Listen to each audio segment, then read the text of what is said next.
Évangile de Jésus-Christ selon saint Marc. Marc 1, versets 29 à 39. En ce temps-là, aussitôt sorti de la synagogue de Capharnaüm, Jésus et ses disciples allèrent avec Jacques et Jean dans la maison de Simon et d'André. Or, la belle-mère de Simon était au lit. Elle avait de la fièvre. Aussitôt, on parlait à Jésus de la malade. Jésus s'approcha, la saisit par la main et la fit lever.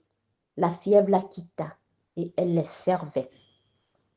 Le soir venu après le coucher du soleil, on lui emmenait tous ceux qui étaient atteints d'un mal ou possédés par des démons. La ville entière se pressait à la porte. Il guérit beaucoup de gens atteints de toutes sortes de maladies et il expulsa beaucoup de démons. Il empêchait les démons de parler parce qu'ils savaient, eux, qui il était. Le lendemain, Jésus se leva bien avant l'aube. Il sortit et se rendit dans un endroit désert. Et là, il priait. Ils le trouvent et lui disent, tout le monde te cherche, Jésus. Leur dit, allons ailleurs, dans les villages voisins, afin que là aussi je proclame l'évangile, car c'est pour cela que je suis sorti. Et il parcourut toute la Galilée, proclamant l'évangile dans leurs synagogues et expulsant les démons. Acclamons la parole de Dieu.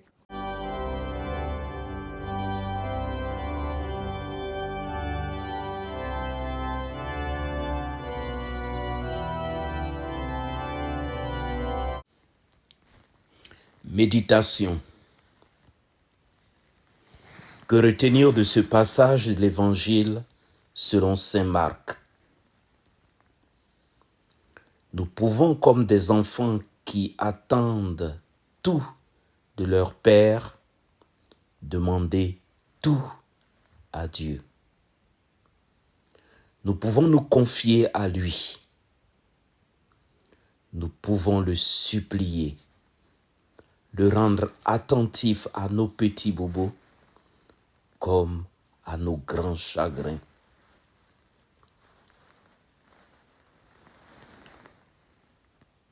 Nous ne sommes pas négligeables à ses yeux.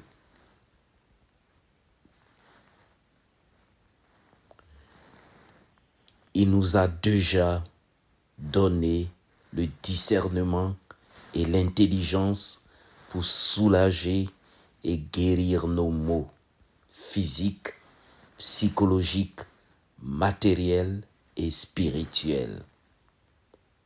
Mais il souhaite, en tant que Père, nous entendre, nous accompagner, nous venir en aide, participer à notre vie. Faisons-lui confiance, comme les apôtres pour la belle-mère de Simon-Pierre. Prions pour nos malades. Parlons à Dieu de nos connaissances qui souffrent. Prions pour ceux que nous aimons. Prions pour ceux que nous ne connaissons pas. Prions pour nos ennemis.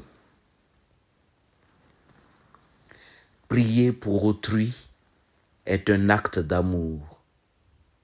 Et l'amour nous ouvre les portes du ciel.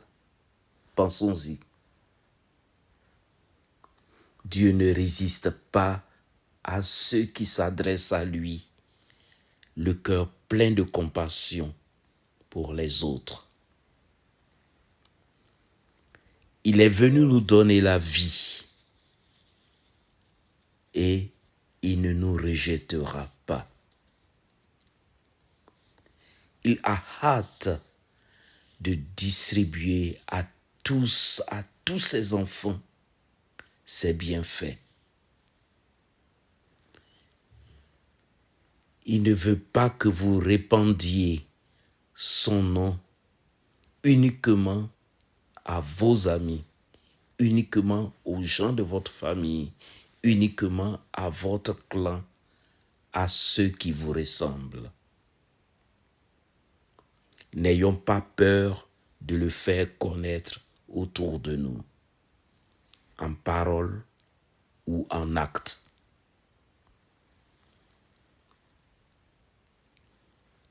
À Simon qui lui dit que tout le monde te cherche, il répond: allons ailleurs, dans les autres villages voisins, afin que là aussi je proclame l'évangile, car c'est pour cela que je suis sorti. Jésus est pour tous. Proclamez partout que la bonne nouvelle est là. Le Messie de Dieu vient donner aux hommes et aux femmes de ce monde, à tout homme et à toute femme de ce monde, la vie en abondance. Proclamez cet évangile. Proclamez partout, dans vos églises, dans vos familles, dans vos entreprises, que Jésus vient sauver l'humanité. Amen.